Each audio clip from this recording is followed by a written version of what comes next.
The rain tapped steadily against the floor-to-ceiling windows of my mother's coastal estate in Monterey, California, but the real storm raged inside the marble-floored dining room.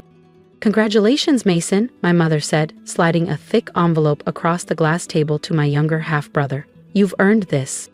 Inside was everything: ownership of the house, control of the family foundation, the trust fund, all his. I sat stiffly across from them, 36 years old and suddenly feeling like the invisible child again. My hands trembled slightly under the table, fists curled in my lap. Mason wouldn't meet my eyes. He kept staring at the envelope like it might vanish. My stepfather swirled his wine, lips pressed into a smirk. Then my mother turned to me. "And you, Elise," she said coolly, "you were always too sensitive, too idealistic, not built for real life." It stung more than I expected. There were 5 of us there: my mother, Mason, my stepfather, the lawyer, and me. But I had never felt more isolated. She waved toward the man in the suit. "Let's finalize everything." "Mom," I said quietly. "Don't do this," she scoffed. "You walked away, Elise. Left the firm to go teach in rural Peru, remember? What did that get you? A tent and mosquito bites?" "You never asked why," I said. "Not once." "Because it didn't matter," she snapped. "Mason stayed. Mason proved himself." "No," I said calmly. "He played a role, one you desperately needed." My mother rolled her eyes.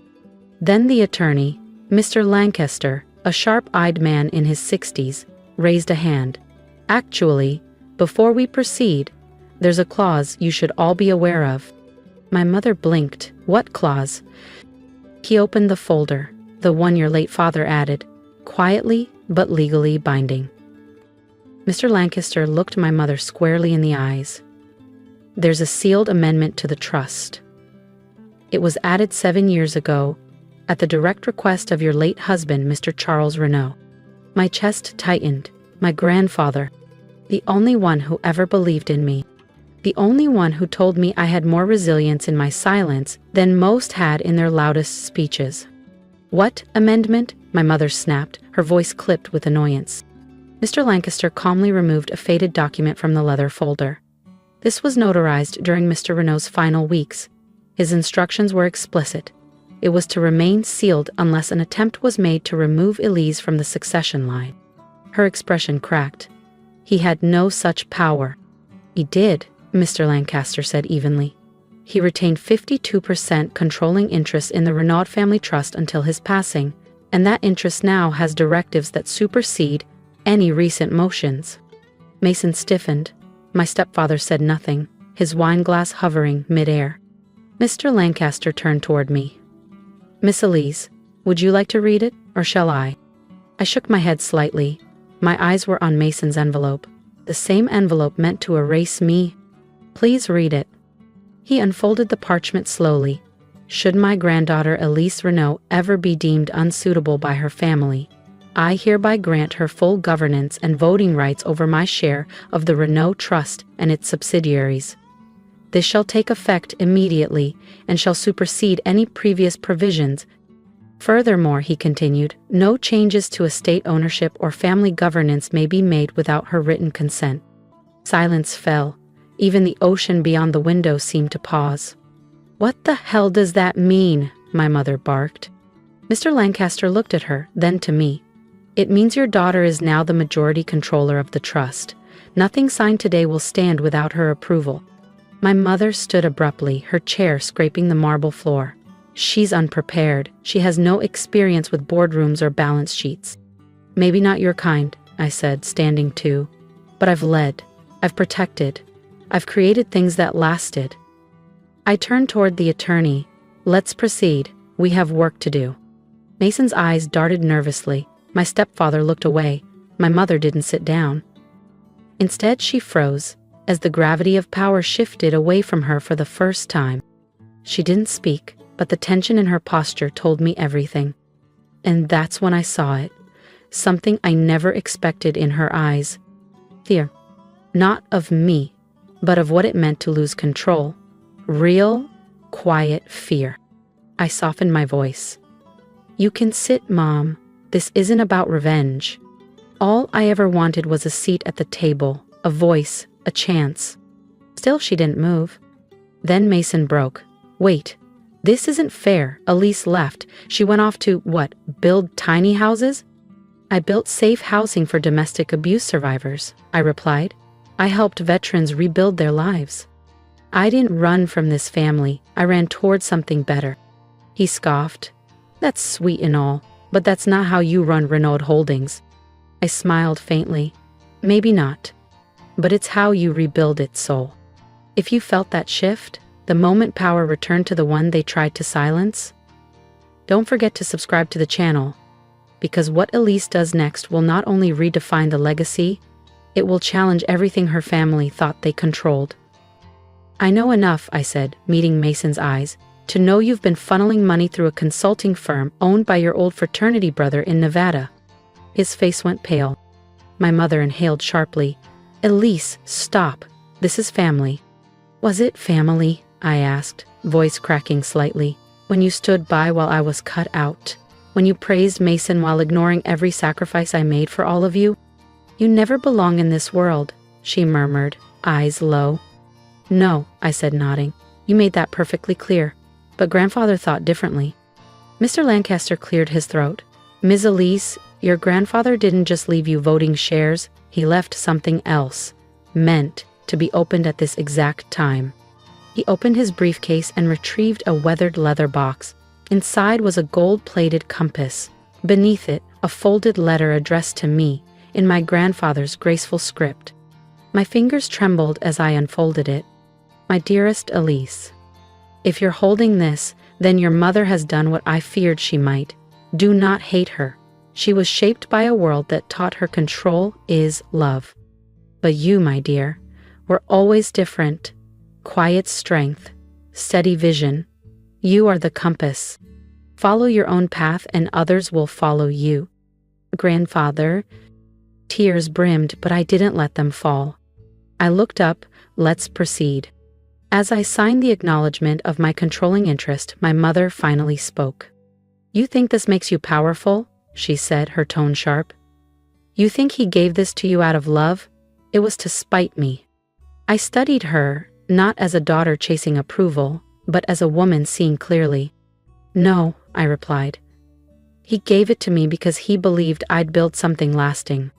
And I walked out, decades of dismissal falling from my shoulders like dust.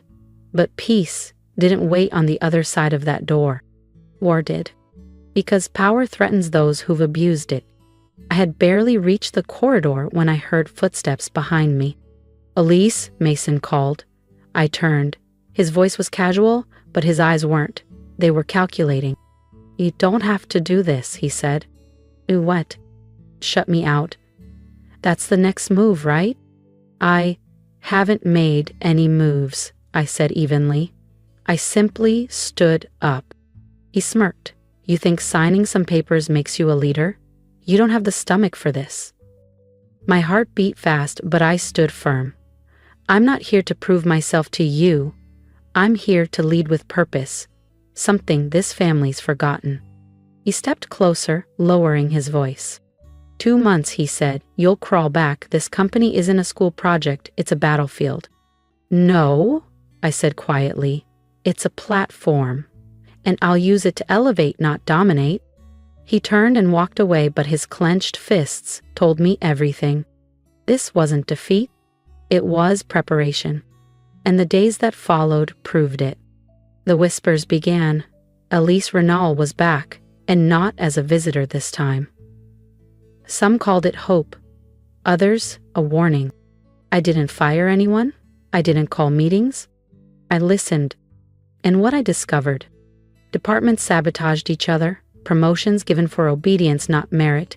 Exhaustion ignored. This wasn't a company. It was a kingdom. And Mason had been crowned by chaos. One afternoon, I walked into the break room. Conversation stopped. Please, I said gently, lifting my hand. You're on break. Sit. Eat. A custodian named Rosa slowly rose from her seat. We weren't allowed to sit if Mr. Mason walked in. I paused, then shook my head. That changes today. Her face softened in a way that broke my heart a little. She sat back down, and so did the rest. That night I stayed late. The building emptied out, but I stayed, alone under fluorescent lights, diving into the shadows Mason left behind. 3 budget discrepancies, 1 illegal contract with a shell vendor, and a list of 6 employees terminated after raising ethical concerns. This wasn't simple neglect. This was decay. If I didn't act fast, I wouldn't just inherit a mess. I'd be blamed when it collapsed.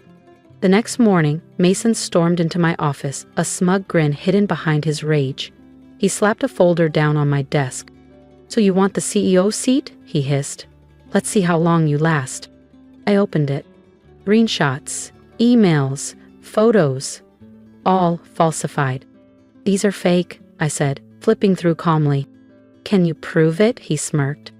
I met his eyes. "You're really willing to burn everything just to destroy me?" "I want what's mine," he said. "You were never supposed to be in this room." I stood, calm, firm. "I don't want a throne, Mason. I want to fix what you broke." He sneered. "You see healing. I see weakness." Then he turned and walked out, confident that I'd crumble. And that's when I understood. This wasn't sibling rivalry. This was war. But I had something Mason didn't. The truth. Still, within 48 hours, the headlines hit like hammers. New CEO tied to misused charity funds. Power struggle at Renaud Holdings. Elise Renaud, unqualified heir or silent saboteur. Didn't matter that none of it was real. The internet didn't wait for fact.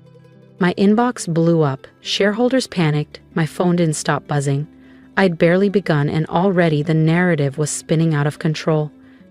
I told myself to breathe, that the truth would hold. But alone that night, curled on the couch in my office, I cracked. Not dramatically, just quiet sobs into my sleeve. I wasn't crying because people believed the lies. I cried because, for a moment, I believed them too. Maybe I wasn't enough. Maybe my grandfather had been wrong. Then came a soft knock. I wiped my eyes, cleared my throat. "Come in." The door creaked open. Rosa stepped in with a paper cup of tea. "I thought you might need this." "You didn't have to," I whispered. She sat beside me. "You looked like you did." "No one ever brought me anything when I cried in this room," she added. "Maybe it's time someone breaks the cycle." Her words settled deep into my chest. "Thank you," I said softly. She looked me in the eye. "Miss Elise, do you want the truth about your family?" I hesitated, then nodded. "I've worked here 28 years, she said. "I've seen everything they try to hide." I stayed silent, throat thick. "You always looked people in the eye," she said gently. "That's why I believe in you." "Why help me?" I whispered. She smiled. "Because someone once helped me when no one else did, and because this company doesn't need another king." She reached over and placed a hand on mine. "It needs a healer." The next morning, I entered the boardroom with steady calm. They were already there, dozens of polished shoes, impatient eyes, and voices sharper than the suits they wore. I let them speak first. Accusations, doubts, demands for resignation. One shareholder threatened a lawsuit if I didn't step aside with grace. When the room finally quieted, I stood. "If anyone here can prove those documents are authentic," I said clearly, "I will resign. Today." Silence. Then I slid a stack of originals across the table. Audit trails, financial inconsistencies, side payments buried in consultant contracts. Mason's fingerprints were everywhere. I clicked the remote. The projector lit up. Security footage filled the screen. Mason entering the finance wing after hours, accessing a locked terminal, plugging in a USB drive. The timestamp? The same hour the falsified documents were created. No one said a word. "Truth matters," I said. "But I didn't come here to destroy my brother. I came to rebuild what he compromised." I turned to the firm's legal counsel. "My grandfather didn't choose me because I was flawless. He chose me because I still believe people can change, even the ones who've hurt us most." "I won't press charges," I continued, "but Mason is suspended pending a full internal investigation." There was a long, stunned pause. Then Mr. Halpern, a gray-haired former board member, stood up slowly. "I misjudged you," he said. "I thought you were too soft for this, but today, you reminded me why we started this company. It wasn't about power. It was about people." The energy in the room shifted. No cheers, no applause, just quiet recognition. Mason never returned. But 2 days later, an envelope appeared on my desk, handwritten. "Elise, I don't expect forgiveness. I didn't just want the company, I wanted to be seen. I always believed you got the love I never did. Maybe you just earned it differently. Mason." I folded the letter and placed it beside my grandfather's compass. Not every battle ends with a sword. Some end in silence. And some victories are born not from rage, but grace. The office felt different now, not quieter, more present, awake. A month had passed since that morning in the boardroom. The press retracted the false accusations. Some called it luck, but those who mattered knew better. It wasn't luck, it was integrity, holding the line when it would have been easier to walk away. There was only one voice I hadn't heard. My mother's. No calls, no messages, not even legal threats. I figured she was off somewhere, rewriting the story in her own favor. Until one quiet Sunday, I stepped into my office, and she was there, sitting across from my desk. No makeup, no posture, just tired eyes and folded hands. "I had to see it," she said. "See what?" "That you didn't burn it down." I didn't reply. She looked older than I remembered, smaller even, like she had finally run out of fight. "You were right," she said softly. "About Mason, about me, about how we lost sight of what mattered." I said nothing. I wasn't ready to make it easy. She reached into her purse and handed me a photo. Me and Grandpa. I was 12, covered in paint. He was laughing. "He said you'd change everything," she whispered. I just didn't want to believe it. "If I did," I said gently, "it's only because he believed in me." She nodded. "I came here to say something I should have said a long time ago." She looked up, meeting my eyes. "I'm sorry, Elise, for everything." And for the first time, I didn't feel small anymore. But healing doesn't start with blame. It starts when someone chooses to break the cycle. So I nodded. "Thank you. I just needed to say it before I ran out of time," my mother whispered. "Then don't," I replied softly. "Fix what you can. It's not too late." She didn't answer, just gave me a long, quiet look and left. 2 weeks later, Rosa stepped into my office with a worn folder in her hands. "What's this?" I asked. "A list of everyone your mother pushed out for speaking up," she said gently. "Figured you'd want to know." I opened it, read every name. Then we sent out letters, each one a simple invitation to come back, no explanations needed. Not because I was trying to rewrite the past, but because legacy isn't about bloodlines. It's about what people feel when you leave the room. Months passed. Renar Holdings didn't become glitzier, but it grew warmer. Mason never returned, but we met for coffee once. No apologies, just quiet understanding. Maybe that was enough. My mother stayed distant, but one afternoon, a receipt arrived, a large donation, in my name, to the housing nonprofit where I once worked. No message, no name. Just her way of saying she was trying. And somehow that was enough. Because I didn't chase revenge. I earned something deeper. Peace, respect, a future that couldn't be taken. Now when I enter the boardroom, I don't hear whispers. I hear footsteps of people who walk with me, not behind me. Because someone once said I was nothing. And I proved them wrong, without becoming them. If my story moved something in you, drop a comment. Tell me what part stayed with you. And if you're walking your own quiet road back to strength, subscribe. Because the world needs more voices like yours.